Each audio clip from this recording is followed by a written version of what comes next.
समझते हैं कि अभ्यास का उद्देश्य अपने अंतर में प्रभु को ढूंढना है, उसकी प्राप्ति के मार्ग पर चलना है। परंतु मैं इस विचार से पूरी तरह समझ नहीं पाता कि इस अभ्यास के द्वारा हम कैसे अंदर जा सकते हैं और परमात्मा हमारे अंदर कैसे है। परमात्मा सर्वव्यापक है। परमात्मा को प्राप्त करना हमारी आत्मा का काम है।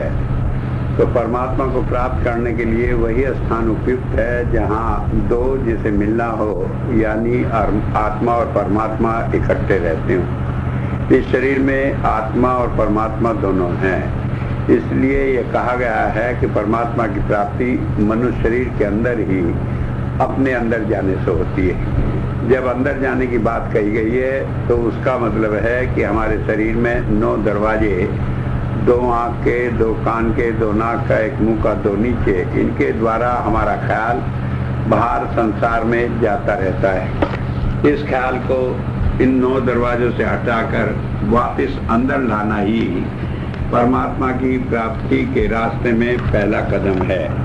तो जब हम अपने ख्याल को, अपने मन को बाहर इंद्रियों के विषय से हटाकर अंतर में ले जाते हैं, ये परमात्मा की प्राप्ति के विषय में पहला कदम है। इसमें दूसरा कदम है कि हमारी आत्मा परमात्मा के अभिव्यक्त रूपों से अंतर में जुड़ जाए, जिसे हम मेडिटेशन कहते हैं। उसके 2 रूप हैं, एक कंसंट्रेशन, एक मेडिटेशन। कंसंट्रेशन का मतलब है कि हमारा मन रुक जाए, ये इंद्रियों के द्वार से बाहर संसार में जाए नहीं। मेडिटेशन का मतलब है कि हमारी आत्मा परमात्मा के अभिव्यक्त रूपों से मिल जाए। परमात्मा की प्राप्ति के लिए यह नितांत आवश्यक है कि हम उसकी खोज इस शरीर के अंदर ही करें, हमारा मन रुक जाए और 9 दरवाजों से ऊपर उठकर 2 भ्रू मध्य के बीच हमारी चेतन सत्ता एकाग्र हो जाए, तभी हम परमात्मा का साक्षात्कार कर सकते हैं। इसलिए जब ये कहा गया है कि हम परमात्मा को अपने अंदर खोज करें, तो उसका भाव यही है कि मन को रोककर हम 10वें द्वार में, या जिसे शिवनेत्र कहा गया है, 2 भ्रू मध्य के बीच, वहाँ पर अपने ध्यान को टिकाएं और वहाँ पर हम परमात्मा के उन अभिव्यक्त रूपों से, जिन्हें 33 कोटि देवता करके बयान किया गया है, उनसे जुड़ जाएं और इस प्रकार हम परमात्मा का साक्षात्कार करें। महाराज जी, क्या भजन में बैठने से पहले भजन की कामयाबी के लिए सतगुरु से प्रार्थना करने से लाभ होता है, ताकि भजन के लिए उचित भाव बन जाए, या ये भी विश्वास की कमी है? भजन में बैठने के लिए प्रार्थना करना या और किसी क्रिया का करना आवश्यक नहीं है, क्योंकि जब हम कहते हैं हम सतगुरु से प्रार्थना करते हैं, तो जब हमारे मन के अंदर ख्याल होता है भजन करने का, तो ये ख्याल ही प्रार्थना है। क्योंकि जब हम चाहते हैं भजन बने, तो संत अंतर्यामी है, वो हमारी सारी बातें जानता है और उसी के जानने मात्र से हम ये जान लेते हैं कि जो हम अपने मन में सोच रहे हैं वो प्रार्थना है। वास्तव में प्रार्थना का सही रूप है कि हमारे मन के अंदर कोई संकल्प उठे और वो सर्वव्यापक शक्ति उसे जान ले, यही प्रार्थना का सही रूप है। इसलिए बाहरी रूप से कोई प्रार्थना करना भजन के लिए आवश्यक नहीं है। हमारे मन के अंदर ये जिज्ञासा होना कि हम भजन करना चाहते हैं, ये ही प्रार्थना का रूप है और इसी से हमें अपेक्षित फल प्राप्त होता है। अभ्यास करते समय हमारे विचार क्या होने चाहिए महाराज जी? जहाँ तक विचार का सवाल है, ये किसी प्रकार भी हमारे भजन में सहायक नहीं है, क्योंकि भजन की शुरुआत ही जब होती है जब मन रुक जाता है। जब तक मन नहीं रुकता तब तक भजन की शुरुआत नहीं होती, और विचार करना मन का विषय है।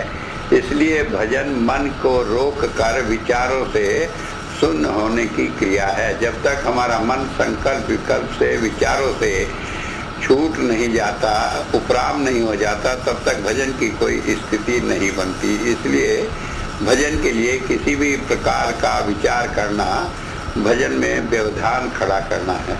अभी आपने मन की बात कही, तो क्या सब विषय भोग मन से ही शुरू होते हैं? क्या भजन सुमिरन द्वारा हम इन सबको काट सकते हैं? जहाँ तक भोगों का सवाल है, वो इंद्रियों के द्वारा होते हैं और उसकी प्रेरक शक्ति मन है। तो जब मन के अंदर इच्छा पैदा होती है, तभी भोग को प्राप्त करने की इच्छा होती है और इंद्रियां उसमें लिप्त होती हैं। अगर मन इंद्रियों के पीछे न हो तो कोई भी भोग के लिए इच्छा पैदा नहीं होती। इसलिए भोगों से उपराम होने का तरीका मन को रोकना है, जिससे ये इंद्रियों के साथ लगकर उन्हें एक्टिवेट न करें, उन्हें क्रियाशील न करें और वो विषय वासनाओं में लिप्त न हों। यदि कोई नामदान के बाद भी भजन सुमिरन नहीं कर पाता तो क्या वो कुछ करके, मतलब सेवा या ऐसा कोई और कार्य करके इसकी पूर्ति कर सकता है महाराज जी?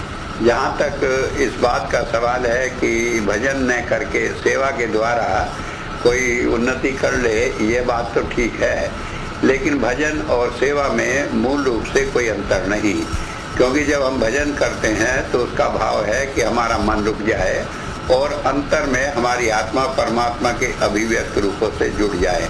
यही क्रिया सेवा के द्वारा होती है, क्योंकि जब हम सेवा करते हैं किसी संत के आदेश के अनुसार तो हमारा मन उसी में जुड़ जाता है, ये इंद्रियों के साथ लगता नहीं। तो जो भजन की पहली क्रिया है वो इसी के द्वारा संपन्न हो जाती है और उसके बाद अंतर में वही फल प्राप्त होता है जैसा कि हमारे भजन करने से होता है।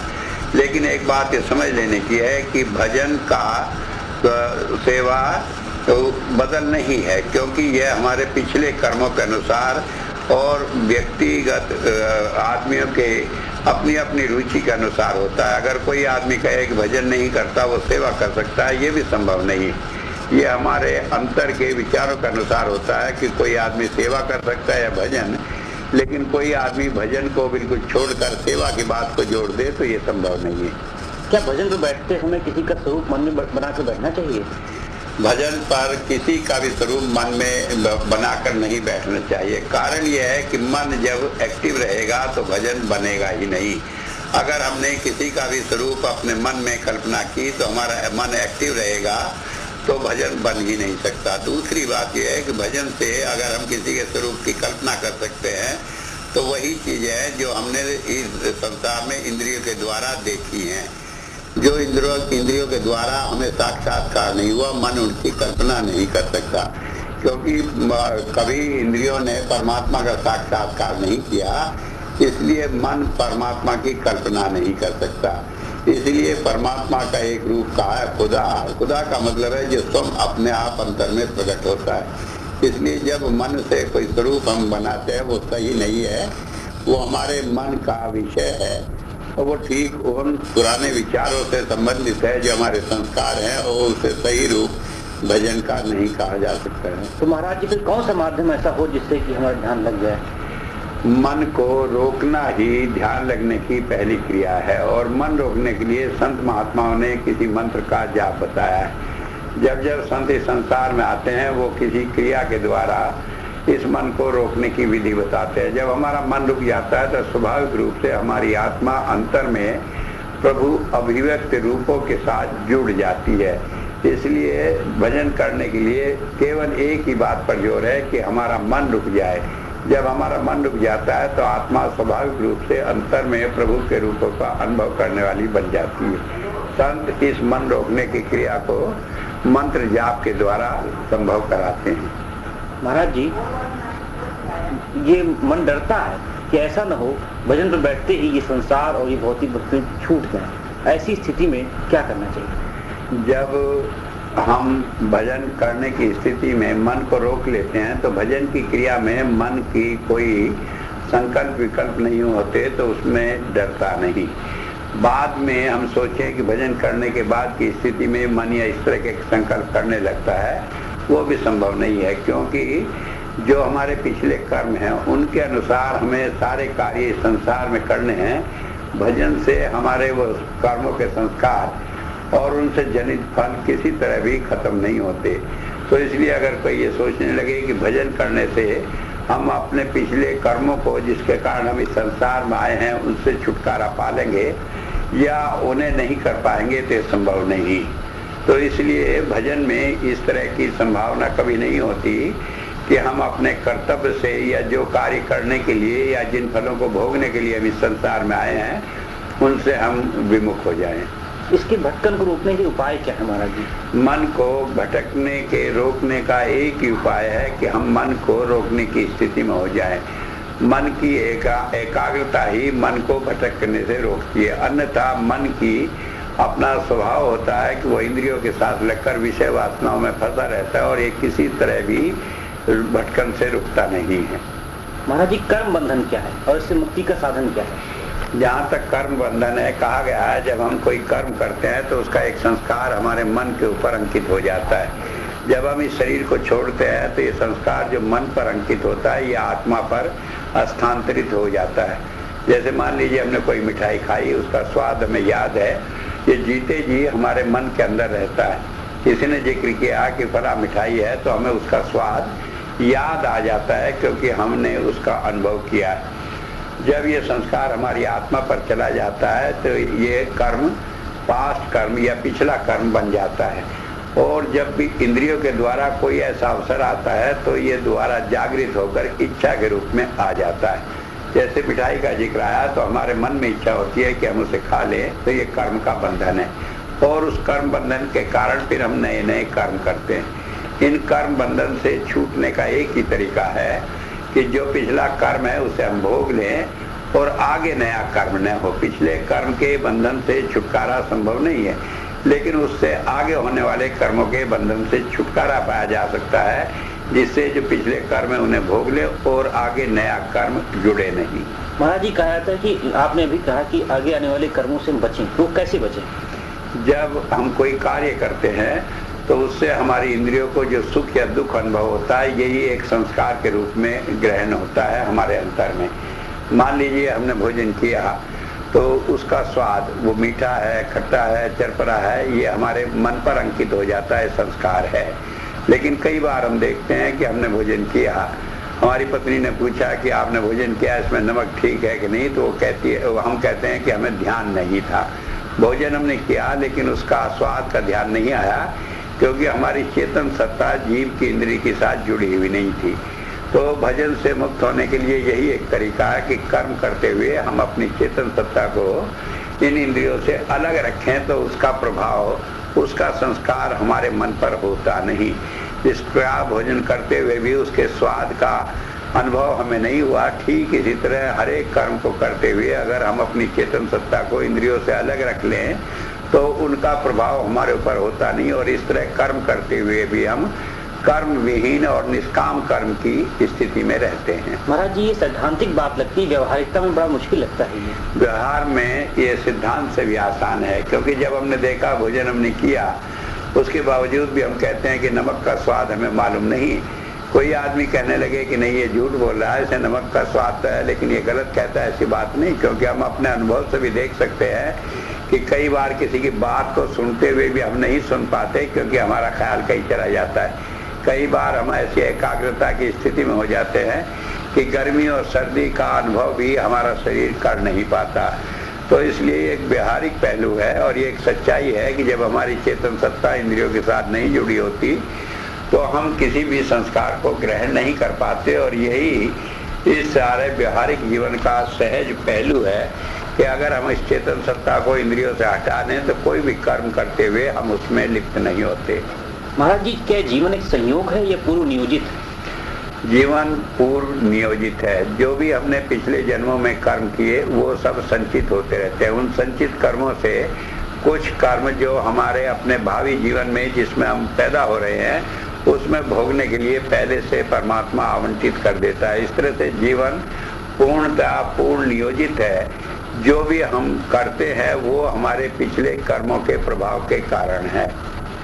महाराज जी, ये जो कर्मों के प्रभाव की बात कही, तो जो जीवन में दुख सुख आते हैं तो उनमें हम कहाँ तक उत्तरदायी हैं? क्योंकि हमने वो कर्म पहले किए हैं और उस कर्म का फल है, तो इसलिए हम पूर्णतः उत्तरदायी हैं। अगर हम आज कहें कि हमने ऐसा कोई काम नहीं किया इसलिए हम इस फल के उत्तरदायी नहीं है, लेकिन हमने पिछले जन्मों में जो कर्म किया वो भी हमारी अपनी जिम्मेदारी है। जैसे मान लीजिए एक आदमी चोरी कर ले और वो चोरी करता हुआ किसी को देख ले तो वो भागने लगे, पीछे उसके पुलिस लग जाए, वो आकर कहीं सत्संग में बैठ जाए, वहाँ कीर्तन करने लगे और पुलिस आकर उसे पकड़ ले और वो कहे मैंने तो कुछ नहीं किया, मैं तो कीर्तन कर रहा हूँ, लेकिन जो पीछे चोरी करके आया उसके कारण वो पकड़ा गया है। ठीक इसी तरह पूर्व जन्मों में जो हमने कर्म किए हैं उसके फल को हमें भोगना ही पड़ता है, वो हमारा उत्तरदायित्व है, उसे हम किसी तरह नकार नहीं सकते। महाराज जी, अभी आपने कहा कि हमें भोगना पड़ता है अपने पूर्व जन्मों को, तो क्या कोई संत, कोई महात्मा या कोई ऐसा ही सिद्ध पुरुष उन कर्मों को काट नहीं सकता? जब हम कोई कर्म भोगना होता है जो हमें इस जन्म के लिए आवंटित कर दिए गए हैं, उनसे छुटकारे का कोई तरीका नहीं। अगर कोई कहे कि जो कर्म हमारे जीवन में आवंटित कर दिए गए हैं, शांति या कोई महापुरुष उससे हमें बचा सकता है, तो हम कहेंगे वो परमात्मा से भी ज्यादा शक्तिशाली है और परमात्मा की आज्ञा के विरुद्ध वो काम कर सकता है जो असंभव है। इसलिए जो भी कर्म हमारे इस जीवन के लिए आवंटित हो गए, उनसे कोई छुटकारा मिलने का साधन नहीं है। लेकिन जो कर्म अभी संचित पड़े हैं, जो हमें अगले जन्मों में भोगने हैं, उनसे पहले अगर मोक्ष मिल जाए तो उन सारे कर्मों से हमें छुटकारा मिल जाता है। महाराज जी, इसके पहले भी कई बार प्रवचनों में आपने बताया कि किसी संत महात्मा ने किसी व्यक्ति को स्वप्न में ही उसके कर्म काट दिए, तो ये कैसे संभव है? जहाँ तक कर्म का सवाल है, कर्म किसी क्रिया से जुड़ा हुआ नहीं है, कर्म उसके दुख सुख से जुड़ा हुआ है। मान लीजिए मैं कहीं गया, मुझे चोट लगी, तो उस चोट के कारण उस कर्म का फल भोगना पड़ा।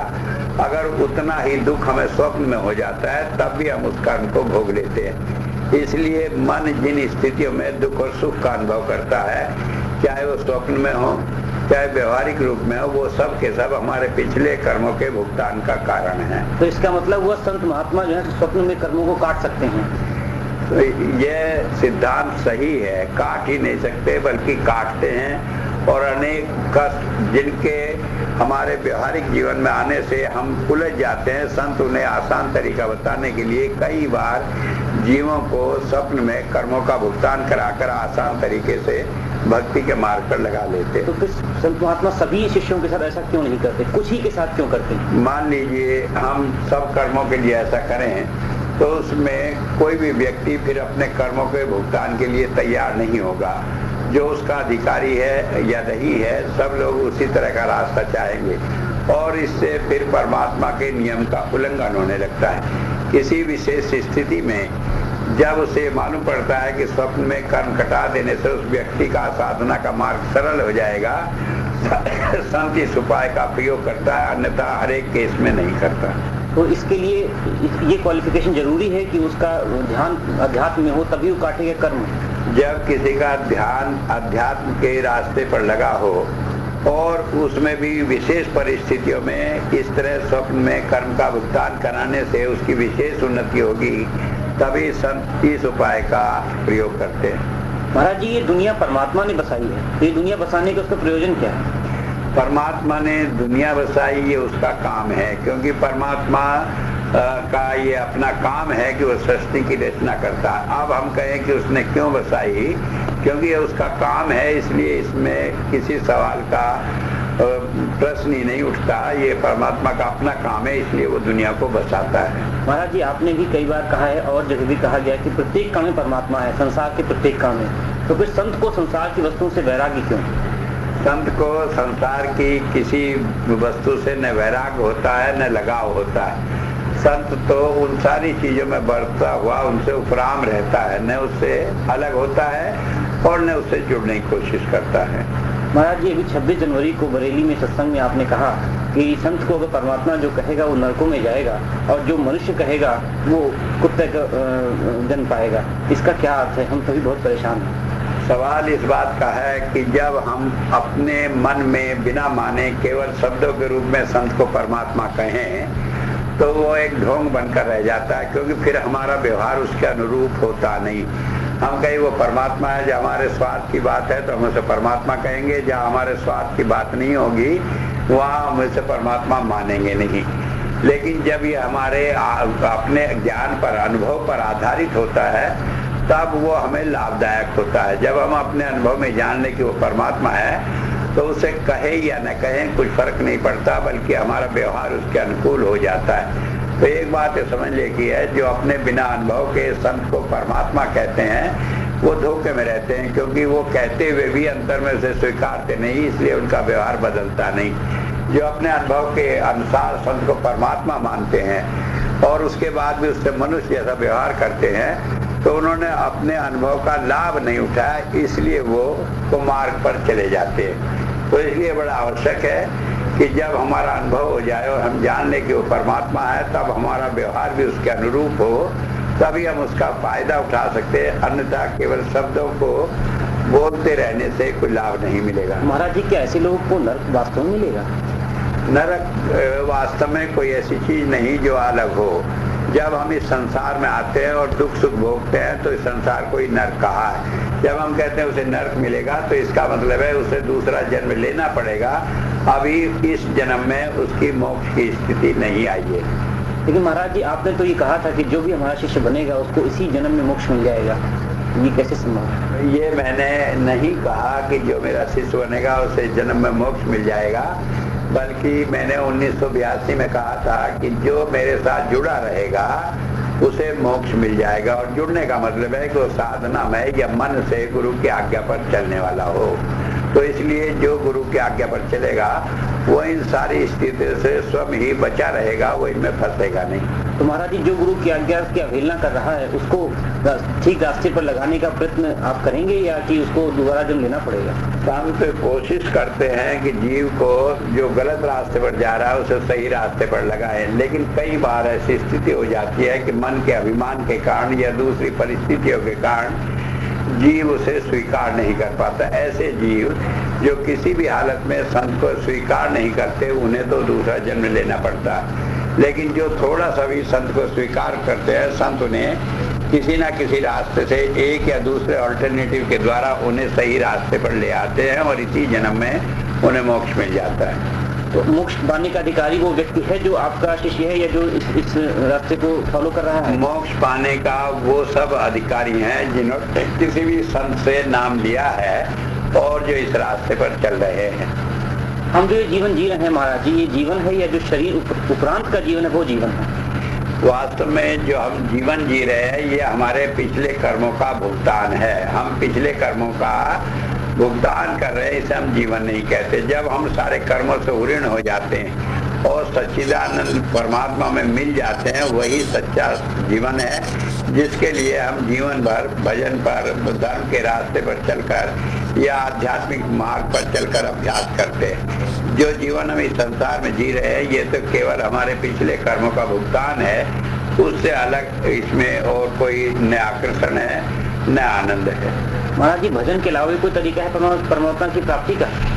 जब तक हम भजन का मतलब ही है कि हम अपने अंतर में परमात्मा के रूप को देखें, उसे प्राप्त करें। और ध्यान योग साधने के अलावा और कोई तरीका परमात्मा की प्राप्ति का या उसके साक्षात करने का नहीं है। महाराज जी, परमात्मा क्या है? परमात्मा एक शक्ति है और उस शक्ति की विशेषता है कि उसके 3 गुण हैं कि वो सर्वव्यापक है, सर्वज्ञ है और सर्वशक्तिशाली है।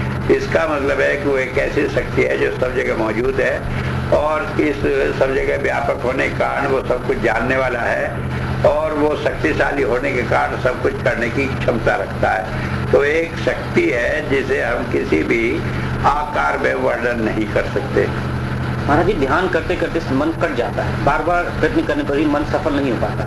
क्या आपके नाम के सुमिरन से ध्यान लग सकता है? अनेक जन्मों के कारण ये मन प्रभावित होता रहता है। जो अनेक जन्मों में हमने कर्म किए या जो पिछले कर्म है उसके कारण ये मन प्रभावित होता रहता है। इसलिए कोई भी आदमी जब साधना करता है तो ये संभव है कि बीच बीच में मन कट जाता है और इसे रोकने का एक ही तरीका है कि हम जाप करते रहे, उससे ये मन रुक जाता है, भटकता नहीं। तो एक साधारण सी स्थिति है कि जब ऐसी स्थिति मालूम पड़े कि हमारा मन इधर उधर भटक रहा है तो हम जाप का सहारा ले तो उससे मन रुक जाता है। महाराज जी, अधिक समय तक ध्यान करने के लिए क्या उपाय किया जाए, क्योंकि मन बहुत चंचल है? अधिक समय तक ध्यान करने के लिए जरूरी है कि हम अभ्यास करें नाम के या मंत्र का जाप करने का। जब हम मंत्र का जाप करते हैं तो मन रुक जाता है। जब ये मन रुक जाता है तो साधारण सी स्थिति में चाहे हम बैठकर ध्यान न करें तो हमारी ध्यान की स्थिति बनी रहती है, क्योंकि मन बाहर नहीं जाता और उस स्थिति में भी कभी कभी दुनिया के काम करते हुए हम अंतर में ज्योति और नाथ का दर्शन करते रहते हैं। तो इस तरह से ये ध्यान की स्थिति है। महाराज जी, आपसे अंतर में किस तरह बात की जा सकती है? जब अंतर में बात करने की बात कही जाती है, वो जो परमात्मा के 33 रूप हैं उन्हीं के माध्यम से बात होती है।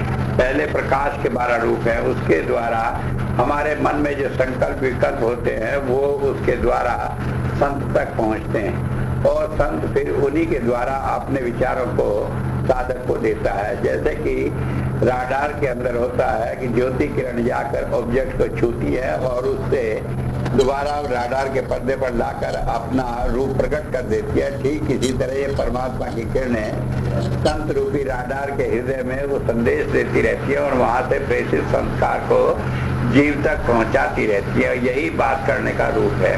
महाराज जी, साधना और सांसारिक कार्य, इन दोनों का निर्वाह एक साथ कैसे किया जाए? वेद, अथर्ववेद में एक मंत्र आया है जिसमें कहा गया है कि सांसारिक कार्य और साधना धनुष बाण के दो सिरों के समान है और ध्यान की क्रिया उसकी प्रत्यंचा है और उसे करते हुए, ध्यान करते हुए हमारा लक्ष्य हम प्राप्त कर सकते हैं। जिस तरह से प्रत्यंचा पर ठीक तरह से चढ़ाया गया तीर लक्ष्य वेधन करता है, तो ध्यान की क्रिया के द्वारा ही अपने आप ये निश्चित हो जाता है कि किन कर्मों को हम करें, किन कर्मों से बचें और कितना हम समय ध्यान में, भजन में दें, जिससे कि हम अपने जीवन के लक्ष्य को प्राप्त कर सकें।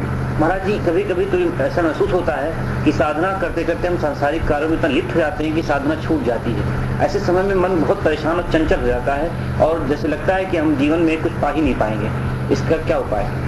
इसका उपाय है कि ऐसे समय में हम सुमरन करें। जब काम में हम ज्यादा व्यस्त हो जाए, हमें समय न हो, तो चलते फिरते काम करते हुए खाली समय में हम सुमरन करें। उससे फिर मन की चंचलता कम हो जाती है और हम ध्यान की स्थिति पर, साधना की स्थिति पर दोबारा लौट आते हैं। महाराज जी, ध्यान करते करते कभी ऐसा लगता है संसार छूट गया है, संसारिक जो गतिविधियां हैं वो समाप्त सी हो गई हैं और ऐसे में संकट आने की स्थिति रहती है। ऐसी स्थितियों में क्या करना चाहिए? ध्यान की स्थिति में कभी भी संसार छूटता नहीं, क्योंकि जो हमारे पिछले जन्मों के कर्म हैं, जिसे हम प्रारब्ध कहते हैं, जिसके कारण हमें ये शरीर मिला है, ध्यान से उसमें कोई रुकावट नहीं आती। इसलिए ध्यान करते हुए भी कोई साधक प्रारब्ध कर्म के बंधन से छूट नहीं सकता। इसलिए कोई भी साधक हो, ध्यान करते हुए भी उसे अपने प्रारब्ध कर्म के अनुसार कार्य में लिप्त रहना पड़ेगा, मन लगाना पड़ेगा, उससे छूटकर वो जा नहीं सकता। प्रकाश और धुन में से कौन सी चीज पहले आती है? पहले प्रकाश आता है और प्रकाश में भी पहले अग्नि के समान प्रकाश आता है, क्योंकि वो हमारी वासनाओं को मारता है, मन की चंचलता को मारता है और उसके मर जाने के बाद फिर मन की चंचलता कम होती है। फिर और 12 तरह के प्रकाश हैं, उनमें भिन्न भिन्न प्रकाश आते हैं और ये प्रकाश हमारी स्थिति के अनुसार आते हैं कि किस तरह के कर्म के आवरण हमारी आत्मा के ऊपर है, उसी के अनुसार प्रकाश आकर उन्हें नष्ट करते हैं। पहले प्रकाश आता है, जब प्रकाश से आत्मा निर्मल हो जाती है और जो संस्कार हमारी आत्मा पर नेत्र के द्वारा संस्कार आ जाने के कारण चढ़े हैं, जब वो समाप्त हो जाते हैं तो बाद में नाद सुनाई पड़ता है और उससे कान के द्वारा जो संस्कार हमने पहले जन्मों में ग्रहण किए, नाद के द्वारा वो समाप्त होते हैं। महाराज जी, कभी कभी लोगों को बहुत समय हो गया है नामदान लिए हुए पर उन्हें अनुभव बिल्कुल भी नहीं हुआ, इसका क्या कारण है और क्या उपाय है? कई बार ऐसा होता है कि जैसे कोई फिजूल खर्च बच्चा हो तो उसके माँ बाप उसकी कमाई को सुरक्षित रखते हैं जिससे वो इधर उधर बर्बाद नहीं कर दे। इसी तरह संत जब देखता है कि कोई जीव इन सारी उपलब्धियों को रिद्धि सिद्धियों के रूप में सांसारिक कामों में प्रयोग करके इनका बर्बादी करेगा, तो वो इस तरह के अनुभव को रोक लेते हैं। अन्यथा जब कोई आदमी भजन करता है वास्तव में, तो उसे अंतर में अनुभव होना आवश्यक है और वो होता है। केवल उसी स्थिति में जब देखते हैं कि उसकी मन की चंचलता उसके भजन की सिद्धियों को सांसारिक कार्यों में नष्ट कर देगी, तब संत उसे इन अनुभव को सुरक्षित रख लेता है और उसे प्रकट नहीं करता। तो महाराज जी, उसके लिए क्या करना चाहिए? वो क्या करे व्यक्ति? वो अपने नियम से साधना करता रहे और उसने जो साधना किया उसका फल उसका सुरक्षित रहता है, वो कहीं बर्बाद नहीं होता। क्या महाराज जी, इस दुनिया में क्या भूत प्रेतों का अस्तित्व है? इस बारे में आप क्या कहते हैं? जहाँ तक भूत प्रेत का सवाल है, उसका अपना अलग कोई अस्तित्व नहीं। कुछ आत्माएं या कुछ जीव जो बुरे कर्मों के कारण ज्यादा संस्कार ग्रसित हो जाते हैं, उन्हीं को हम कहते हैं भूत है या प्रेत है या उनकी प्रवृत्ति नीच कर्मों में लगी गई है। ऐसे ही जीव दूसरे जीवों को कुमार्ग पर चलने के लिए प्रेरित करने की कोशिश करते हैं, उन्हीं को हम भूत या प्रेत कहते हैं। लेकिन महाराज जी, देखा गया है कभी कभी बुरी आत्माएं किसी के जीवन को ही बर्बाद कर देती हैं या उसके जीवन को नष्ट कर देती हैं। ऐसा क्या, उसका क्या कारण है? या क्योंकि किसी ने पिछले जन्मों में कोई कर्म किया है, उसी के फल स्वरूप इस जन्म में किसी को ये बुरी आत्माएं गलत रास्ते पर चलाती हैं या उसके जीवन को नष्ट कर देती है। अन्यथा इनके अंदर ये शक्ति नहीं कि अगर हमने पिछले जन्मों में कोई गलत काम नहीं किया तो ये भूत प्रेत या आत्माएं किसी को गलत रास्ते पर चला सके। महाराज जी, देखा गया है कभी कभी किसी के ऊपर कोई ऐसी आत्मा आ जाती है जो उसको, उसके परिवार को और उसके पूरे समाज को जहाँ वो रहता है नष्ट भ्रष्ट कर देती है और दूसरी दिशा में चलने की प्रयत्न करती है, और ऐसी स्थिति में वो पूरी तरह विखंडित हो जाता है। ऐसे कोई इलाज क्या है? ये उसके पूर्व जन्म के कर्मों के कारण है, और जब तक वो कर्म का प्रभाव समाप्त नहीं होता तब तक उसका कोई उपाय नहीं है। जो भी हमने पिछले जन्मों में कर्म किया और वो कर्म हमारे इस जन्म के लिए आवंटित कर दिया गया, उसके भोग लेने के बाद ही उससे छुटकारा मिलता है, अन्यथा नहीं। महाराज जी, कहा जाता है कभी किसी वृक्ष के नीचे या किसी ऐसे स्थान पर पेशाब कर देने से या थूक देने से कोई आत्मा आ जाती है जो आपको परेशान करती है। क्या ऐसी किसी धारणा का? ये केवल भ्रम है, क्योंकि कई बार मन से कल्पना करने पर भी आदमी को मानसिक रूप से इस तरह के कष्ट होते हैं, अन्यथा कहीं किसी विशेष स्थान पर कोई क्रिया करने से किसी भूत प्रेत का प्रभाव नहीं पड़ता है। महाराज जी, संसार में जब सब कुछ पूर्व नियोजित है तो प्रयत्न किस लिए किया जाए? जो होना है वो तो हो ही जाएगा। जो हमारे कर्मों के अनुसार पूर्ण नियोजित है उसका फल तो हमें भोगना ही पड़ेगा, लेकिन उस फल के भोगने से हमें छुटकारा मिलता नहीं। इसलिए प्रयत्न करना पड़ता है कि जिससे हम उस रास्ते से, उस लीक से हटकर परमात्मा की भक्ति कर सकें। जहाँ तक पशु पक्षियों का, दूसरी योनियों का सवाल है, वो भोग योनि है और वो अपने पिछले कर्मों के कारण इस जन्म में भोग भोगती, हमसे छुटकारे का रास्ता नहीं है। लेकिन जहाँ तक मनुष्य का सवाल है, वो उन कर्मों को भोगते हुए भी अपनी बुद्धि के अनुसार प्रयास करके उनसे हटने की कोशिश कर सकता है। इसीलिए मनुष्य जीवन में आकर हमारा एक कर्तव्य हो जाता है कि हम लीक से हटकर भजन के रास्ते पर चलें, जिससे कि हम भोग योनि से निकलकर योग योनि में आ सकें और प्रभु प्राप्ति के लिए साधना कर सकें। महाराज जी, कई बार कहा जाता है कि गुरु शिष्य के अंग संग रहता है, इसमें कुछ स्पष्ट कीजिए, ये बड़ा कंट्रोवर्शियल टॉपिक है। जहाँ तक कहा जाता है गुरु शिष्य के अंग संग रहता है, उसका मतलब है कि परमात्मा की वो अभिव्यक्त धाराएं प्रकाश और नाद की, उनके द्वारा गुरु सिख के कंट्रोल नियंत्रित करता है और उसे संदेश देता रहता है। वैसे तो संत हमेशा ही सिख के साथ रहता है, लेकिन जैसे मान लीजिए सूर्य निकला हो और हम अपनी खिड़की बंद कर ले, हम उसके प्रकाश से लाभ नहीं उठा पाते। ठीक इसी तरह जब हमारा ध्यान अंतर में न रहकर इधर उधर विषय वासनाओं में भटकता रहता है तो हम गुरु की उस दया का हम लाभ नहीं उठा पाते। इसलिए जब हम साधना करते हैं तो हमें ये स्थिति होती है कि गुरु के द्वारा प्रेषित ज्योति और नाद के द्वारा संदेश हमें मिलते रहते हैं और उससे हम नियंत्रित होकर सही रास्ते पर चलते हैं। जब हम साधना करते हैं तो स्थिति होती है, हमारे सारे कर्मों को देखते हुए गुरु इन ज्योति और नाद के द्वारा हमें मार्गदर्शन करता है। इसी को कहा है कि गुरु हमारे अंग संग रहता है। महाराज जी, अगर गुरु अंग संग रहता है और हमें मार्गदर्शन करता है तो हम गलत काम क्यों करते हैं? मान लीजिए सूरज निकला हो, हम अपनी खिड़की बंद कर लें तो हम उसकी गर्मी से, उसके प्रकाश से प्रभावित नहीं हो पाते। ठीक इसी तरह गुरु के अंग संग रहते हुए भी अगर हम अपने सोचने का ढंग मन के अधीन करके उसके अनुसार चलते रहे तो हम गुरु के मार्गदर्शन से वंचित हो जाते हैं और दुख उठाते हैं। लेकिन महाराज जी, आपने कहा रिमोट कंट्रोल गुरु के हाथ में रहता है, तो कोई भी व्यक्ति अपने मन से कोई काम कैसे कर सकता है? मान लीजिए किसी के हाथ में रिमोट कंट्रोल हो और उसका कनेक्शन न जुड़ा हो बैटरी से, तो उस रिमोट कंट्रोल का वो फायदा नहीं उठा पाता। तो इसलिए रिमोट कंट्रोल के होते हुए भी आवश्यक है कि हमारा कनेक्शन उस रिमोट कंट्रोल के प्रेषक तत्व से जुड़ा हुआ हो। जब तक हम उसके द्वारा नहीं जुड़े हुए होंगे तब तक उस रिमोट कंट्रोल का न हम पर प्रभाव पड़ता है, न हम उसके द्वारा नियंत्रित हो सकते हैं। तो महाराज जी, प्रेषक तत्व क्या है? प्रेषक तत्व है कि जिस रेडिएशन या जिसके द्वारा हम किसी चीज को रेडिएट करके उसे प्रभावित करते हैं। मान लीजिए रिमोट कंट्रोल है, जब हमने उसका बटन दबाया तो उसके अंदर से जो किरण निकलती है, ये प्रेषक तत्व है। ठीक इसी तरह ज्योति और नाद वो प्रेषक तत्व है जो गुरु अपने से प्रेषण करके साधक को भेजता है। ये ज्योति और नाद कैसे प्रभावित की जा सकती है अपने आप, अपने से, जबकि गुरु की कृपा के बिना संभव नहीं है? अपने से ये प्रभावित नहीं की जा सकती, गुरु कृपा से ही गुरु इन्हें प्रभावित करता है। हमारा काम तो केवल ये है कि हम उसे पाने वाले बने, हमारा खुला रहे हमारा हृदय, जिससे हम उन्हें ग्रहण कर सकें। महाराज जी, आप एक बार आपने कहा था कि संत दुनिया को उजाड़ने आता है, तो क्या संत परमात्मा के द्वारा बनाई दुनिया को उजाड़ने आता है, या इससे उसका क्या तात्पर्य है? जहाँ तक संत का दुनिया को बनाने या उजाड़ने का सवाल है, ये दुनियावी चीजों से संबंध नहीं, क्योंकि ये दुनिया बसी है तो इसलिए कि हमने जो कर्म किए हैं उसके अनुसार हम इस संसार में फंसे।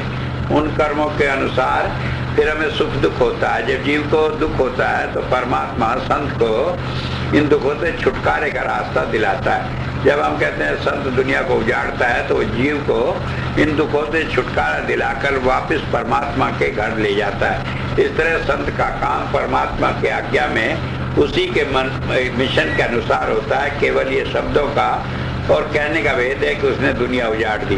केवल इतना ही है कि वो इस दुनिया से ले जाकर जीव को परमात्मा की दुनिया में उसके देश में बसा देता है। अन्यथा जीव न मरता है, न पैदा होता है, न उजड़ता है, बल्कि वो यहाँ से जाकर मृत्युलोक से जाकर परमात्मा के लोक में परमात्मा के सामीप्य में ठहर जाता है। तो ये कार्य क्या स्वयं संत ही करता है?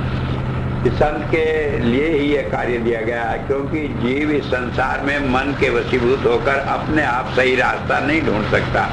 संत ही इस मन को बंधन लगाकर, फंद लगाकर जीव को परमात्मा के रास्ते पर चलाता है, अन्यथा मन उसमें व्यवधान खड़ा करता रहता है। महाराज जी, महापुरुषों और संत के जन्म पर कुछ चमत्कारिक सा घटित होता है, क्या आपके जन्म पर भी ऐसा ही कुछ हुआ? जहाँ तक चमत्कारिक चीजों का सवाल है, संत का हर काम ही चमत्कारिक है, लेकिन उससे अगर हम चमत्कार की संज्ञा इसलिए दें कि वो प्रभु के किसी नियम के विरुद्ध है, तो ये संभव नहीं है। इसे हम इस रूप में चमत्कार कहते हैं कि हमारी बुद्धि में तो ये समझ में नहीं आता, लेकिन परमात्मा के नियम के अनुसार चलता है। तो संत जो भी काम करता है वो हमारी बुद्धि से परे की चीज है, इसलिए चमत्कार मालूम पड़ता है, और वो परमात्मा के नियम में है, इसलिए हम उसे चमत्कार नहीं कह सकते। संत कभी चमत्कार करते नहीं, जबकि उनका किया हुआ हर कार्य हमें चमत्कारिक रूप में मालूम पड़ता है। महाराज जी, आपके जन्म पर क्या ऐसा कुछ हुआ? जहाँ तक चमत्कार का सवाल है, न तो मेरे जन्म पर ऐसा हुआ। अगर कुछ हुआ भी होगा तो वो उन लोगों को मालूम होगा जो कि मेरे माता पिता या दूसरे लोग रहे होंगे। अब वो इस बात को कैसे समझ सकते हैं कोई चमत्कार है कि नहीं। इस तरह की कहानी किससे चमत्कार के रूप में केवल किसी विशेष उद्देश्य के लिए प्रसारित किए जाते हैं और उनका कोई महत्व नहीं है। महाराज जी, सुनने में आता है कि आपके जन्म से पूर्व ही भविष्यवाणी की गई थी कि आप एक संत के रूप में परिलक्षित होंगे, क्या ये सच है? मेरे जन्म से पूर्व ऐसी कोई भविष्यवाणी नहीं की, बल्कि जब मैं छोटा था तो एक ज्योतिषी ने मेरी माता को बतलाया था कि ये लड़का या तो राजा होगा या कोई बड़ा संत होगा। और क्योंकि कई बार ज्योतिष विद्या के द्वारा हम पिछले कर्मों के प्रभाव को जान सकते हैं, तो इस तरह ये संभव है। तो इस तरह उन्होंने भविष्यवाणी नहीं कहते, बल्कि हम कहते हैं ज्योतिष विद्या के द्वारा उसने बतलाया था कि या तो ये व्यक्ति एक बड़ा संत होगा या फिर कोई राजा होगा। महाराज जी, आप ज्योतिष में विश्वास करते हैं? ज्योतिष में इतना ही विश्वास करता हूँ कि वो पिछले कर्मों का प्रभाव हमें बता सकता है, लेकिन आगे जो होने वाली चीज है उसे ज्योतिष विद्या नहीं बतला सकती, क्योंकि वो निश्चित नहीं है, वो हमारे कर्मों के अनुसार बदलती रहती है। ज्योतिष विद्या हमें अपने भूत के विषय में एक संकेत देती है कि किस तरह के कर्म किए हैं, लेकिन ज्योतिष विद्या को जब हम फल के साथ जोड़ लेते हैं और अपने किसी कर्म के द्वारा पिछले कर्म को समाप्त करने की या उससे बचने का तरीका बताते हैं, तो एक भ्रम हो जाता है। तो ज्योतिष विद्या पिछले कर्मों को जानने की क्रिया है, लेकिन उनसे बचने का कोई उपाय ज्योतिष विद्या में नहीं है, और इसे इसी रूप में माना और जाना जाना चाहिए। तो क्या महाराज जी, ज्योतिष विद्या से भविष्य के बारे में कोई जानकारी नहीं मिल सकती? भविष्य के विषय में थोड़ा इशारा मिल सकता है कि हमारे पिछले कर्मों के कारण हमारा कैसा भविष्य होगा, लेकिन हम उसे निश्चित रूप में कुछ नहीं कह सकते। जैसे मान लीजिए हमारे पिछले कर्म को हम समझ ले वो नमक के समान है। एक गिलास में पानी भरा है, उसमें नमक मिला है, हम कहें कि हम उस नमक के प्रभाव को कम कर सकते हैं तो नहीं कर सकते। तो इसलिए ज्योतिष विद्या बताती है कितना प्रभाव पिछले जन्मों के कारण है, लेकिन फिर भी उस प्रभाव को कम करने का एक उपाय है कि हम उसमें और अधिक पानी मिला दें तो उसमें कम नमकीन हो जाएगा, और नमक मिला दें तो वो ज्यादा नमकीन हो जाएगा, या उसमें मीठा मिला दें तो अलग किस्म का स्वाद हो जाएगा। इसलिए वर्तमान कर्मों को करते हुए हम उन भूत के कर्मों के फल को थोड़ा बदल सकते हैं, लेकिन वास्तव में कर्म नहीं बदलते, लेकिन उनका मिक्सचर या उनका ब्लेंड बदल जाता है और उससे हमें वो अलग किस्म के मालूम पड़ते हैं। महाराज जी, क्या किसी विद्या से भविष्य के बारे में कुछ भी जाना जा सकता है? जहाँ तक किसी भी विद्या का सवाल है, जिसके द्वारा हम भविष्य के बारे में जानते हैं, वो हमारे पिछले कर्मों को जानने से होता है। और ये जिस विद्या से भी हम जानते हैं उसी को ज्योतिष विद्या कहते हैं, क्योंकि उससे हम अपने भविष्य को पिछले कर्मों के आधार पर जान सकते हैं। लेकिन आपने अभी बताया कि भविष्य से हम ज्योतिष विद्या से भविष्य के बारे में ठीक नहीं जाना जा सकता है। पूर्णतः नहीं जाना जा सकता है, लेकिन उसका कुछ प्रभाव पिछले कर्मों के कारण जो होता है उसे हम उसी रूप में जान सकते हैं। क्या भविष्य बदलता रहता है? क्योंकि जब हम पिछले कर्मों के प्रभाव से जो फल मिलना है उसमें अपने नए कर्म कर लेते हैं, तो उसके कारण भविष्य बदलता रहता है। तो क्या महाराज जी इसी जीवन में हमारे कर्मों से हमारा भविष्य इसी जीवन में बदल जाएगा? क्योंकि पिछले कर्मों के कारण जो हमें फल मिला है वो निश्चित है। इस जन्म में जो हम कर्म करेंगे उसका तत्काल प्रभाव हो जाने से हमारा भविष्य बदल सकता है और बदल जाता है। तत्काल प्रभाव हो जाता है महाराज जी? हाँ, कुछ कर्मों का तत्काल प्रभाव हो जाता है, जिनका प्रभाव नहीं होता वो संचित हो जाते हैं, इकट्ठे हो जाते हैं, उन्हें हमें अगले जन्मों में भोगना पड़ता है। लेकिन कुछ कर्म ऐसे जरूर होते हैं जो इसी जन्म में प्रभावित होते हैं और उससे हमारा भविष्य बदलता रहता है। महाराज जी, तो अभी आपने बताया कि सब कुछ पूर्व नियोजित है, जीवन में जो कुछ होना है वो होगा, तो क्या हम अपने अभी के कर्मों से अभी का भविष्य बदल सकते हैं? जो पहले से निश्चित है वो तो उसी रूप में होगा, और वो नए कर्मों से उसकी दिशा इसलिए बदली जा सकती है कि जो पिछला है उसका फल मौजूद है, उसके साथ नया एडिशन हो गया। जैसे मैंने बताया था, गिलास में जो नमक है वो तो है, लेकिन सादा पानी डाल देने से उसका प्रभाव बदल जाता है। ठीक इसी तरह भविष्य का भी पिछले जन्मों का फल जो का त्यों रहते हुए नए कर्मों से भविष्य का रूप बदल जाता है। इसका अर्थ तो ये हुआ महाराज जी कि अगर कोई पिछले जन्मों के कर्मों के मुताबिक किसी व्यक्ति को कोई सजा होनी है तो भक्ति करके उस सजा को कम कर सकता है। जो पिछले जन्मों में सजा के कारण होता है उसे हमें भोगना पड़ता है, लेकिन कभी कभी ये होता है कि भक्ति के द्वारा हम अपनी अंतर स्थिति को ऐसी कर लें कि उससे हमें वेदना नहीं होती और इस तरह उस कर्म के फल को हम कम कर सकते हैं। जैसे मान लीजिए जेल में कोई आदमी रहा तो उसे कष्ट भी हो सकता है, और वहाँ अपने मन को संतुलित कर ले तो उसे इतना कष्ट का अनुभव नहीं होता, इस तरह से वो उसके फल से बच सकता है। महाराज जी, जैसे किसी को पूर्व जन्म के कर्मों के कारण किसी के पुत्र को नहीं होना है, तो क्या वो इस जन्म में किसी कार्य को करके पुत्र प्राप्ति कर सकता है? जहाँ तक पिछले जन्मों के कारण है वो पुत्र प्राप्ति संभव नहीं है, लेकिन फिर भी किसी भी नए कर्म के कारण उसमें बदलाव लाया जा सकता है। महाराज जी, क्या बचपन से ही आपको ऐसा आभास हो गया था कि परमात्मा आपके अंदर बैठकर काम करेगा? जहाँ तक बचपन से आभास होने की बात है ये संभव नहीं, लेकिन हुजूर कहा करते थे कि every saint has a past. इसका मतलब है उसके पिछले कर्मों के कारण वो दूसरों से विलक्षण होता है। लेकिन बाद में साधना की स्थिति में 1968 के लगभग ये आभास हो गया था या अंतर में प्रेषित हो गया था कि हाँ मुझे काम करना है। महाराज जी, आपको कैसा महसूस हुआ था? क्योंकि ये परमात्मा की इच्छा है और इसमें कोई परिवर्तन नहीं हो सकता, इसलिए इसमें कोई महसूस होने का सवाल ही नहीं है। जिस तरह से गुड़िया होती है वो धागे के द्वारा बंधी हुई नाचती है, इसी तरह से क्योंकि परमात्मा की इच्छा में हमें रहना है, इसलिए उसका एहसास हो जाने से या ना होने से कोई फर्क नहीं पड़ता। महाराज जी, अब आप कैसा महसूस करते हैं इस संसार के बारे में? जैसे कि दुनिया का एक बड़े से बड़ा गुलाम ये महसूस करता है कि वो अपनी मालिक की आज्ञा में है, ठीक इसी तरह संत भी परमात्मा की इच्छा में रहते हुए अपने किसी चीज का अनुभव नहीं करता, बल्कि वो इसी में अच्छा ही समझता है कि जो परमात्मा उसे जिस रूप में रख रहा है उसी में रहे। महाराज जी, आपने बताया कि आप अपने हुजूर महाराज के मिशन का कार्य कर रहे हैं। इस मिशन का क्या कार्य है? मिशन का कार्य बिछड़े हुए जीवों को परमात्मा से मिलाना है। मुझे याद है एक बार संत कृपाल सिंह जी महाराज ने कहा कि माई मिशन इज ऑफ वननेस, ये एकता का मिशन है। तो कुछ लोगों ने समझा कि शायद हिंदू मुसलमानों में एकता पैदा करना, तो उन्होंने अपनी बात को दोबारा पलटते हुए कहा my mission is of oneness of the soul with God. तो वास्तव में संतों का मिशन केवल दुखी जीवों को वापस ले जाकर परमात्मा से मिलाना है, और इस काम के लिए जो भी कार्य सहायक होता है वो भी इसे कराते हैं। महाराज जी, आपने एक बार बताया था कि जब आपने हुजूर महाराज से इस काम की स्वीकृति ली, इस लोगों ने दी, तो आपने 2 शर्तें रखी कि मेरे साथ जो भी आएगा उसको मोक्ष मिलेगा और मैं प्रचार प्रसार नहीं करूँगा। तो इस बारे में क्या बताइए? जहाँ तक शर्तें रखने का सवाल है और महाराज जी से अंतर में बात करने का सवाल है, ये पैदा ही नहीं होता। कारण ये है कि जब हमारा मन रुक जाता है तभी अंतर में हम गुरु का साक्षात्कार करते हैं। लेकिन जो हमारे मन के भाव होते हैं उसके अनुरूप संत हमें अंतर में ज्ञान देता है। तो मैं कह सकता हूँ कि मेरे मन के अंदर ये भाव थे और गुरु ने आशीर्वाद दिया कि इस रूप में आपको ये सहायता मिलती रहेगी। इसके मतलब हम सभी को इस जन्म में मोक्ष मिल जाएगा। जो भी संत के साथ जुड़े हैं और विशेषकर मेरे साथ जुड़े हैं उन्हें इसी जन्म में मोक्ष मिल जाएगा, दोबारा जन्म लेना नहीं पड़ेगा। एक भविष्यवक्ता नॉस्ट्रडेमस हुआ है महाराज जी, उसके अनुसार 2000 ईस्वी तक सब कुछ नष्ट हो जाएगा। आप क्या कहते हैं? जहाँ तक नॉस्ट्रडेमस की बात है, उसकी बातें इतनी रहस्यमय हैं कि लोग उसे सही रूप में निकाल नहीं पाते। मैंने उसके पूरी भविष्यवाणी पढ़ी है, उसमें कहीं भी ये नहीं कहा कि 2000 वर्ष में सारा संसार नष्ट हो जाएगा, लेकिन कई लोग अपने अनुमान से इस तरह की बातें निकालने लगते हैं जो गलत है। महाराज जी, नॉस्ट्रडेमस ने एक बात और भी कही है कि यहाँ भारत से एक ऐसा संत महात्मा होगा जो पूरे विश्व की दिशा निर्देश देगा। इस बारे में क्या? नॉस्ट्रडेमस ने कहा है कि इसमें एक हर्मेस या संत होगा जो कि सारे संसार का मार्गदर्शन करेगा।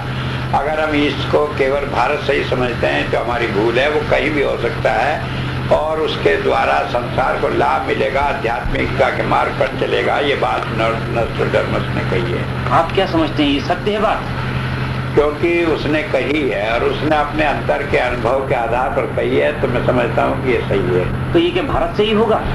इसका कोई भी प्रांत, चाहे वो कहीं से हो, भारत से हो, चीन से हो या किसी भी फ्रांस से हो, क्योंकि वो फ्रांस का रहने वाला था, तो उससे पूर्व में जो भी देश हैं उनमें से किसी से भी वो संत पैदा हो सकता है। महाराज जी, वो मैं आपसे पूछना चाहता हूँ कि किस देश से होगा?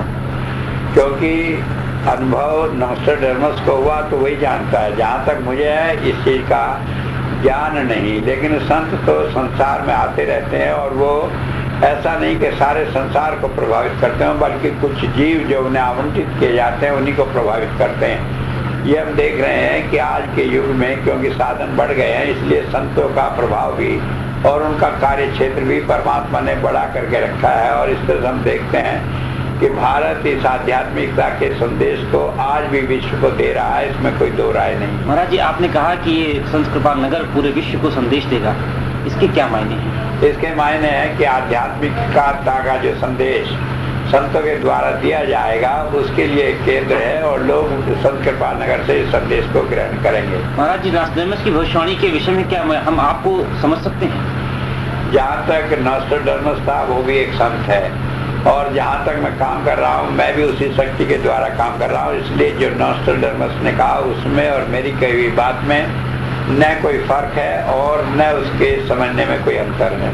इसके मायने हम आपको उसी का उत्तराधिकारी समझ सकते हैं, उसी की धारा में चलने वाले? किसी को किसी का उत्तराधिकारी कहने से ऐसा मालूम पड़ता है कि हम उसकी बाबत जो विचार रखते हैं उसी को हम उत्तराधिकारी के रूप में कह सकते हैं। इसलिए हम किसी संत को किसी दूसरे का उत्तराधिकारी न कहते हुए हम कह देते हैं कि कॉन्शियस को वर्कर ऑफ डिवाइन प्लान, की वो परमात्मा की योजना के कार्य करने के लिए संसार में आए हैं, तो हम कह सकते हैं वो परमात्मा के काम करने के लिए उनके कारिंदे हैं। महाराज जी, संत कभी झूठ नहीं बोलते, ये सच है, लेकिन फिर भी कभी कभी ऐसा लगता है कि संत झूठ बोल रहे हैं, ऐसा क्यों? कई बार ऐसा होता है कि जब हम संत की बात को सुनते हैं तो हमें वो बात प्रत्यक्ष नहीं मालूम पड़ती। मैं एक उदाहरण देकर समझाऊंगा। एक बार एक भाई मेरे पास आए, वो अपनी सास को लाए, उन्हें कैंसर था, वो बहुत परेशान थे, तो वो कहने लगे कि मेरी सास को बहुत तकलीफ है और मैं और मेरी पत्नी दोनों उनकी सेवा में लगे पड़े, हम बहुत दुखी हैं, किसी तरह इससे छुटकारा मिल जाए। तो मैंने कहा छुटकारा मिल जाएगा। कुछ दिनों बाद उनकी सास की मृत्यु हो गई। वो आया, आपने कहा था कि सास को बीमारी से छुटकारा मिल जाएगा। मैंने कहा कि आपको याद होगा, मैंने कहा आपको दुखों से छुटकारा मिल जाएगा।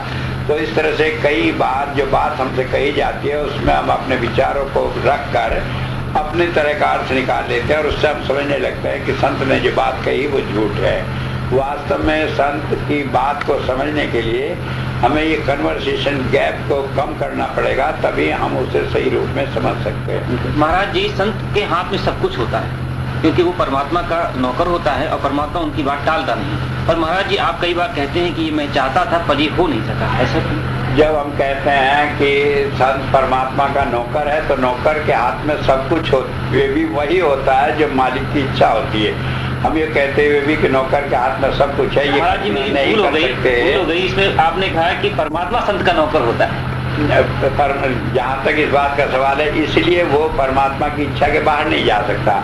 जब हम कहते हैं कि परमात्मा संत का नौकर होता है तो वेद में एक बात आई है जिसमें ये बात कही गई है, और उसका उद्देश्य है कि जो चीज संत कल्पना करता है परमात्मा उसे पूरी करता है। और इसके लिए कबीर साहब ने कहा, जब कबीरा मन निर्मल भया जैसे गंगा नीर, पीछे पीछे हर फिरे कहत कबीर कबीर। उसका उद्देश्य केवल यही है कि संत जो इच्छा करता है परमात्मा उन इच्छाओं को पूरी करता है। वास्तव में संत परमात्मा का कहना मानता है या परमात्मा संत का कहना मानता है, इन दोनों में कोई अंतर नहीं, क्योंकि वो एक दूसरे के अनुरूप रहते हैं, कभी उससे बाहर निकलते नहीं। तो महाराज जी कभी कभी ऐसा लगता है कि आपकी बात पूरी नहीं हुई, तो उसका क्या स्पेसिफिकेशन? क्योंकि मेरी अपनी कोई बात ही नहीं, इसलिए पूरी होने का सवाल नहीं। मैं तो केवल वही बात करता हूँ जो परमात्मा की इच्छा है, इसलिए कभी मुझे कल्पना भी नहीं होती कि मेरी कोई बात थी जो पूरी नहीं हुई। लेकिन ऐसा लगता है, ऐसा आभास इसलिए होता है कि अगर मैं बार बार सारी संसार में ये कहूँ कि मैं परमात्मा की बात ही कर रहा हूँ, अपनी नहीं कर रहा हूँ, तो लोग उसका कोई गलत अर्थ लगाने लगते हैं। इसलिए कई बार संत अपने लिए मैं शब्द का भी प्रयोग करते हैं, लेकिन उनका मैं का कोई अस्तित्व होता ही नहीं। वो तो परमात्मा में अभेद है, उनका मैं भी परमात्मा की इच्छा ही है। महाराज जैसे कोई व्यक्ति आपके पास आया अमुक इच्छा लेकर के, आपने कहा हो जाएगा, लेकिन वो नहीं हुआ, तो उसका क्या कारण? कारण ये है कि कई बार ऐसा होता है कि जब उसने कह दिया तो हम उसके अनुरूप उससे जुड़ नहीं पाते, अपने विचार को बीच में रख लेते हैं, और जिन परिस्थितियों में उसने उस बात को होने के लिए कहा था वो नहीं हो पाती। मान लीजिए उसने कहा ये हो जाएगा और हम वो कहे कि आप ये न करिए ये न करिए, उसके बावजूद हम उन्हें करते हुए सोचते हैं कि संत ने कह दिया हो जाएगा, इसलिए नहीं होता। कई बार संत किसी जीव के पिछले कर्मों को हल्का करने के लिए कहता है कि हो जाएगा, तो उसमें कम कष्ट से वो कार्य संभव हो जाता है। जबकि जिसके साथ वो घटना घटित होती है वो उस कम कष्ट को भी समझता है कि ये काम हुआ ही नहीं, केवल बहाना मात्र था, वरना हुआ नहीं। महाराज जी कभी कभी कुछ शिष्य अपने को स्वयं गुरु घोषित कर देते हैं जो आपसे दीक्षित है, किसी और संत से दीक्षित होते हैं, क्या ऐसा उनको करना चाहिए? जहाँ तक साधना का सवाल है, उसके बाद कोई भी शिष्य अगर गुरु का काम करे तो उसमें कोई बुराई नहीं है। लेकिन वास्तव में अगर वो परमात्मा का कार्य करे, अगर वो अपने मन से कार्य करने लगता है और सांसारिक बातों में उलझ जाता है, तो फिर न वो परमात्मा का कार्य है न वो संत का कार्य है। इसलिए अगर कोई शिष्य परमात्मा के कार्य को करता है तो वो अच्छी बात है। अगर वो उसको छोड़कर दुनियादारी की बातों को करने लगता है तो वो परमात्मा के सिद्धांत के विरुद्ध है। महाराज जी क्या बिना अधिकृत किए उसको शिष्य बनाने का अधिकार होता है? जहाँ तक अधिकृत करने का सवाल है, जब तक परमात्मा उसे अधिकृत नहीं करता तब तक किसी को भी दूसरे को शिष्य बनाने का अधिकार नहीं होता। अगर उसने शिष्य बना लिया तो वो पूर्ण संत के द्वारा दीक्षित नहीं माना जाता है। क्या इसका दंड उसे मिलेगा? जहाँ तक इस बात का सवाल है दंड मिलेगा ऐसे तो हम नहीं कह सकते, क्योंकि मान लीजिए किसी आदमी को MA पास से पढ़ना है और उसे इंटर पास ने पढ़ा दिया, लेकिन सही रास्ता लगा दिया तो आगे जाकर उसे पूर्ण सहायता मिल जाएगी। तो इसलिए कई बार इस तरह के अपूर्ण गुरुओं के द्वारा भी सही दिशा में मार्ग मिल जाने से आगे जाकर उन्हें पूर्ण गुरु से रास्ता मिल जाता है। लेकिन अगर वो शुरू की स्थिति में विपरीत मार्ग पर चला देते हैं तो वो दंड के अधिकारी होते हैं। तो महाराज जिन लोगों ने उनसे नामदान लिया है उनका क्या होगा? अगर उन्होंने उन्हें सही रास्ते पर लगाया है तब तो वो पाप के अधिकारी नहीं होंगे। अगर उन्होंने उल्टे रास्ते पर लगा दिया है, दुनिया में उलझा दिया है, तो गुरु और शिष्य दोनों पाप के अधिकारी होंगे। महाराज जी क्या आप उनको अंतर में प्रेरणा नहीं दे सकते कि उनका रास्ता आपके पास से शुरू होता है और आपके पास ही उन्हें मंजिल मिलेगी? ऐसे व्यक्ति जो मनमुख हो जाते हैं वो अंतर प्रेरणा को मानते नहीं। अगर अंतर में उन्हें मिल जाए तब भी ये बात होती नहीं। मुझे याद है कि लखनऊ में एक महिला है, वो शिष्य थी। मैंने उन्हें कई बार कहा कि उन्हें इस तरह के कार्य नहीं करने चाहिए, और आखिर में उन्होंने अपने मन को आगे रखकर कह दिया कि मुझे तो महाराज जी ने आदेश दिया है, इसलिए मैं आपकी बात मानने के लिए तैयार नहीं हूँ। तो ये मन जब प्रबल हो जाता है तो ये गुरु की बात भी नहीं मानता और अपने आप ही इस तरह के कार्य करने लगता है जिससे मालूम पड़े कि वह सही अंतर में सीधे दूसरे संत से प्रेरणा ले रहे हैं। महाराज जी, क्या मोक्ष उन लोगों को मिलेगा जो नाम का जाप भी नहीं करते? जहाँ तक नाम का जाप करना है ये केवल मन को रोकने के लिए है। मोक्ष उन्हें मिलेगा जिन्हें अंतर में ज्योति अनाथ का अनुभव होगा, और चाहे वो अनुभव सेवा के द्वारा हो, चाहे जाप के द्वारा हो, या किसी और तरीके से मन को रोकने के द्वारा हो। महाराज जी, सेवा और भजन में कौन सी चीज ज्यादा महत्वपूर्ण है? ये दोनों अलग अलग परिस्थितियों पर डिपेंड करता है, क्योंकि जिस आदमी की जैसी मानसिक स्थिति होती है, कोई आदमी सेवा करके सरलता से उन्नति कर सकता है, कोई आदमी भजन के द्वारा कर सकता है, लेकिन सेवा का मार्ग फिर भी सरल है, क्योंकि उसमें हमें वही काम करने पड़ते हैं जो दुनियादारी में हम कर रहे हैं। केवल मानसिकता बदलनी पड़ती है कि हमारा मन उस कर्म के फल के साथ नहीं जुड़ा रहे, जो कि आसान है। और साधना में मन को रोक कर भजन में रहना ये बहुत मुश्किल काम हो जाता है, क्योंकि कोई आदमी घंटा 2 घंटा कर सकता है, शेष समय में उल्टे संस्कार आने से फिर भी वो विपरीत स्थिति में जा सकता है। इसलिए संतों ने सेवा के मार्ग को सरल मार्ग बताया। महाराज जी, सेवा के लिए क्या करना चाहिए?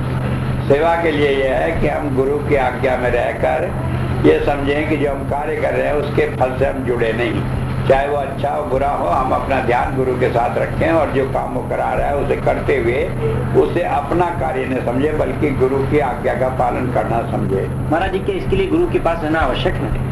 नहीं, गुरु के पास रहना आवश्यक नहीं, क्योंकि गुरु तो उस सर्वव्यापक शक्ति के द्वारा, जिसे ज्योति अनाथ कहते हैं, उसके सिख के साथ जुड़ा हुआ है। अगर सिख अंतर में गुरुमुख हुआ है तो इस तरह से वो दूर रहकर भी गुरु की आज्ञा मानकर उसके बताए हुए मार्ग पर चल सकता है। महाराज जी, कभी कभी ऐसा लगता है कि आप अब स्वयं जीव को अपने पास से अलग कर देते हैं। किसी किसी जीव को तो इस कदर अलग कर देते हैं कि वो आपसे नफरत करने लग जाता है, जबकि आप चाहें तो ऐसा न हो, फिर आप ऐसा क्यों करते हैं? कई बार होता यह है कि पिछले कर्मों के कारण जिन्हें भोगना नितांत आवश्यक है, जीव को अलग करना पड़ता है। मुझे याद है एक बार एक व्यक्ति महाराज जी के पास, हम के पास, सिंह जी के पास सेवादार था।